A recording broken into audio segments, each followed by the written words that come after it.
I'm Magic Atlas. My name's Kikua. I grew up here in Kavet, Polo Valley.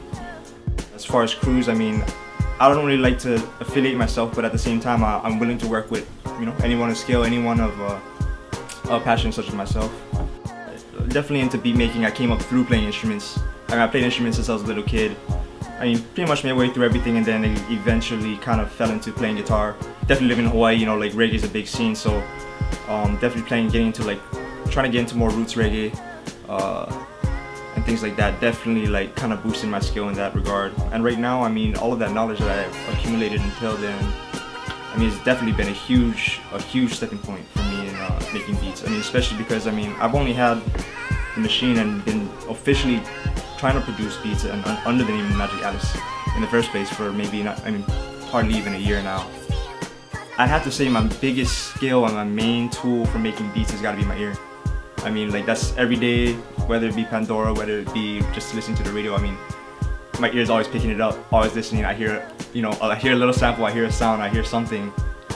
I gotta take a screenshot. I gotta write that down. I gotta get that song. Right now, I'm actually using a second-hand MacBook, and I'm paired with the machine. Definitely a powerful combination. Most people in the production game, especially hip hop, my first sites was on that MPC. I gotta say, the first thing I come to is just MPC. That's what you see everybody using. That's what a lot of the big names. I mean, everyone's used the old versions, the 2000s, 3000s, especially the new ones like the 2500s and the 5000s are actually pretty advanced. But I mean, as far as getting my hands on those, that was the biggest problem. I've always had problem. I mean, whether it be price or just dealing with people who seemed like they wanted to sell it but they didn't really want to let go of it.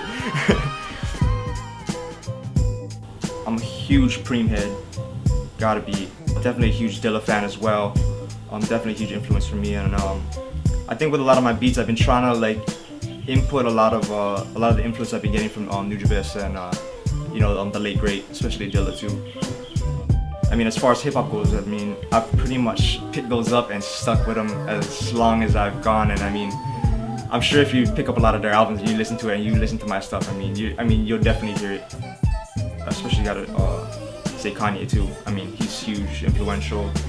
I mean, as far as artists goes and as far as the kind of qualities I want to be as an artist myself, I mean, I think versatility and the diversity of the styles he does is definitely a strong suit and something I try to pursue in what I do as well. I mean, as far as music goes, I mean, I'm influenced by everything. I mean, I love playing blues, jazz. I mean, as far as playing instruments goes, and having that knowledge beforehand is definitely huge, especially hunting for samples and things like that. I mean, when I know the sound I want, I know that vibe I want. I mean, I know where to go to, I know what genre I want. Probably one of the only hugest artists I'm really into right now is gotta be Royster 5'9". I mean, as far as lyricists go, he's probably gotta be one of my top, especially up there with M. I mean, as far as dating back, I mean, I've always loved Nas. I mean, especially attributing to my love for Royster, because with that bar exam, he killed my idols, man. He just took all of my favorites and just smashed them, but I love it, I mean, Ready to Die, definitely All Eyes on Me. I mean, all those classics, all the Tupac and Big, definitely a lot of Gangstar. Especially, I mean, all the people like Tribe, Talib. I mean, there's all the classics out there. Definitely put their name in the game, I guess. And hopefully I'll be able to work for some. No, I know where it's because when I did buy the machine, I started getting into production, a little while back.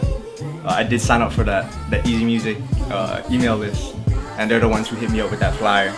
Right when I got that, I just started, and I was kind of a little shaky on my feet, but I said, I might as well do it, and figure, I mean, it's gonna take maybe a year plus to roll around again. That was definitely a spur for me to do my first Beatroot qualifying round, which I lost, which was actually, which was good for me, I think. I mean, it's definitely a huge learning experience.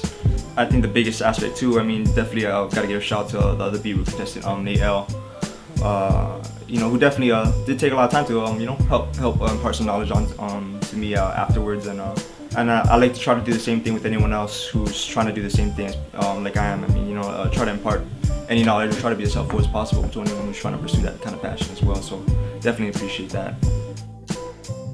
Okay, you definitely got to give a big shout out to Boom Bong, Star Street Productions. Definitely got to give a shout out to Ill Phil, a sick DJ out there. DJ Bone as well, both doing live weekends kahunas. Definitely got to give a shout out to Law all the way out from Seattle. Definitely a big inspiration for me, and definitely a big driving point for me to get into this game. And for the most part, I mean, definitely got to give it to Kavet, Light Sleepers, definitely Fresh Cafe also for being a big center point for hip hop in Hawaii. Hey, what's up? This is your boy the Magic Alice. What's up, Honolulu? Just telling you, we're gonna be down in Grand Championships next door, June 8th. Beatroot Grand Championships. And I'm gonna tell you, I'm coming down and I'm gonna put in some work, so y'all better be ready. And I'm gonna be there. You better show up.